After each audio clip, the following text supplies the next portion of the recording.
आज हम एक ऐसी पुस्तक में गहराई से उतर रहे हैं जो हमारे अस्तित्व के सार और समय व जीवन की धारणा को चुनौती देती है। कल्पना कीजिए कि आप हर क्षण को इतनी पूर्णता से जी रहे हैं कि अतीत और भविष्य आपके मन पर हावी नहीं होते।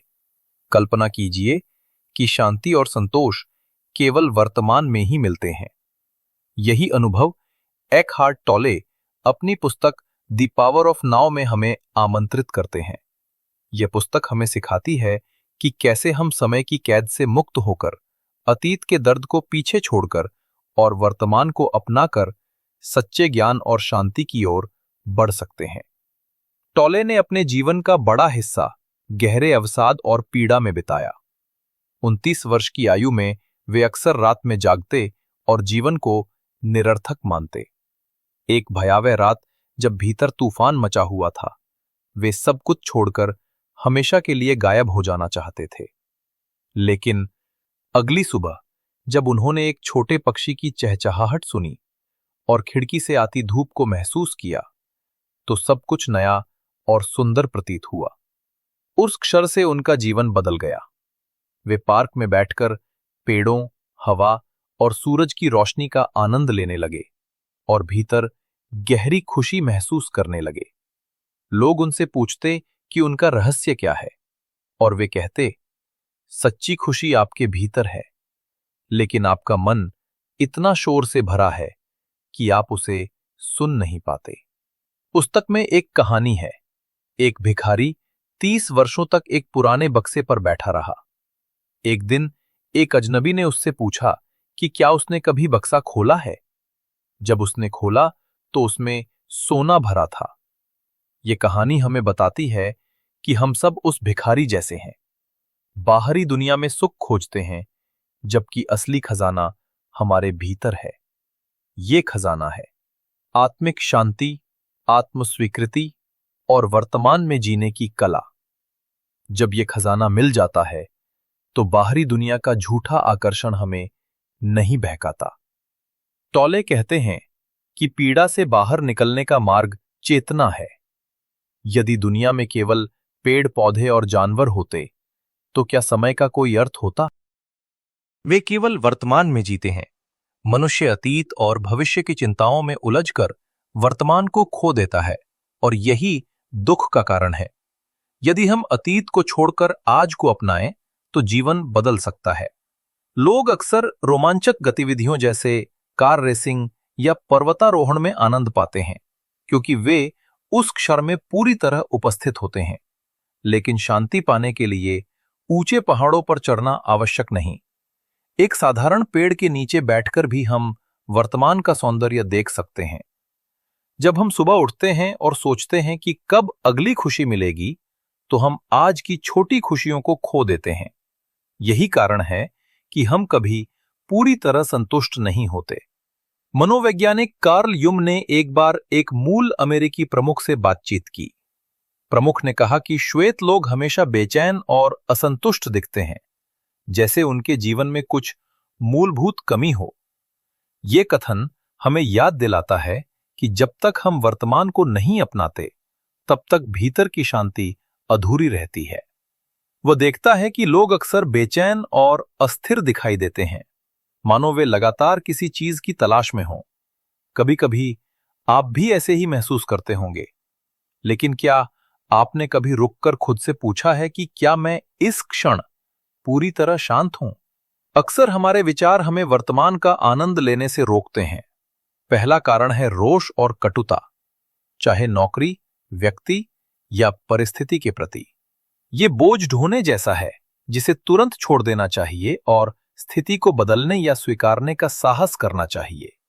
दूसरा कारण है निष्क्रियता।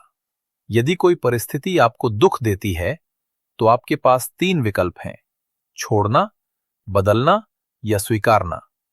और सच्ची खुशी पाने के लिए कृतज्ञता आवश्यक है। जब आप शिकायतों के बीच भी शांत रहते हैं तो आप वर्तमान का आनंद ले रहे होते हैं।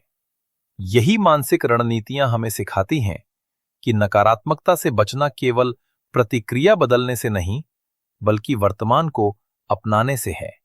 जब आप आंखें बंद कर अगला विचार देखने की प्रतीक्षा करते हैं, तो आप उपस्थिति की अवस्था में होते हैं, जहां कोई चिंता या पछतावा नहीं होता। यही ज़ेन शिक्षकों का अभ्यास है, सतर्कता और गहरी चेतना। अपने भीतर के शरीर से जुड़ने के लिए श्वास पर ध्यान दें, उसकी ऊर्जा को महसूस करें।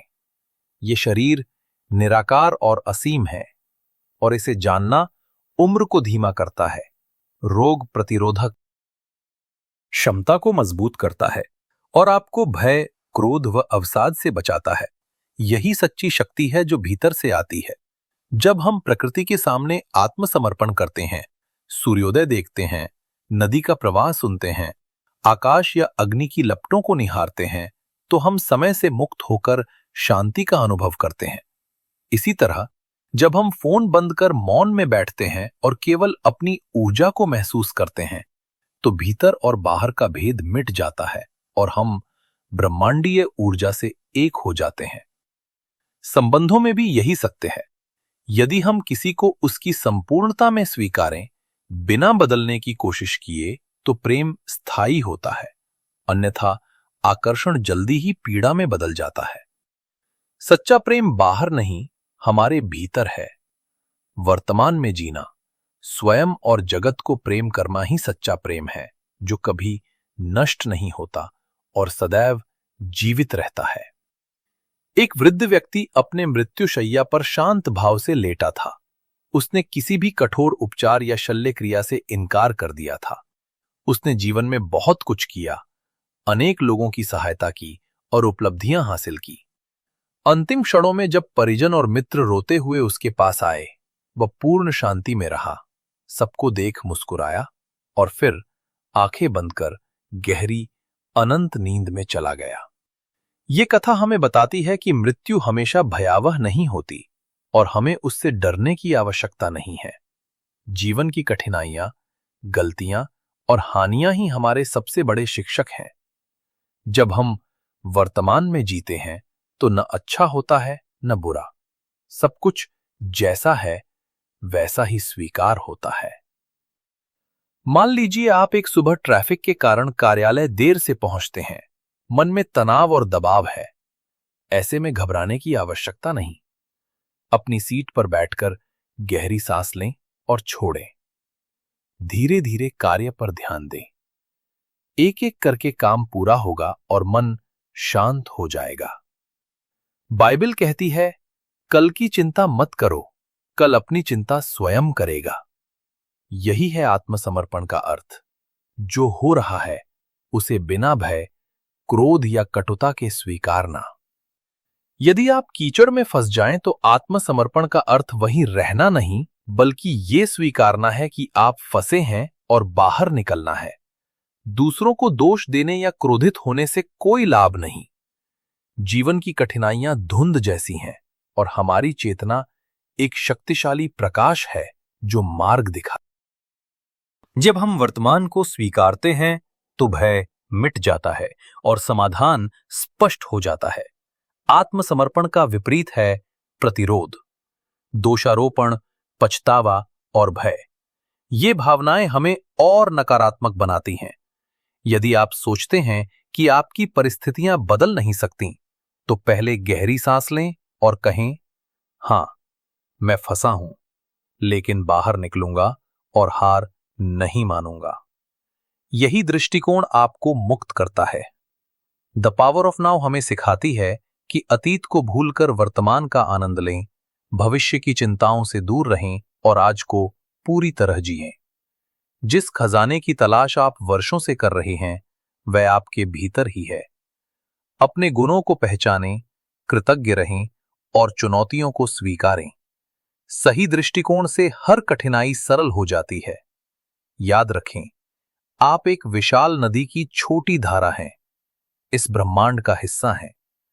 आज से वर्तमान में जीना सीखें और न केवल अपना जीवन, बल्कि दूसरों का जीवन भी शांतिपूर्ण बनाएं। धन्यवाद इस यात्रा में साथ देने के लिए। आशा है कि ये सारांश आपको प्रेरित करेगा कि आप वर्तमान को अपनाएं और उस शांति को खोजें जो सुख दुख के द्वंद्व से परे है। यदि ये सारांश उपयोगी लगा तो पूरी पुस्तक पढ़ें और इसे उन लोगों के साथ साझा करें जिन्हें इसकी आवश्यकता है। परिवर्तन का समय हमेशा अब है, तो वर्तमान में जीते रहें और जीवन को पूर्णता से अपनाएं।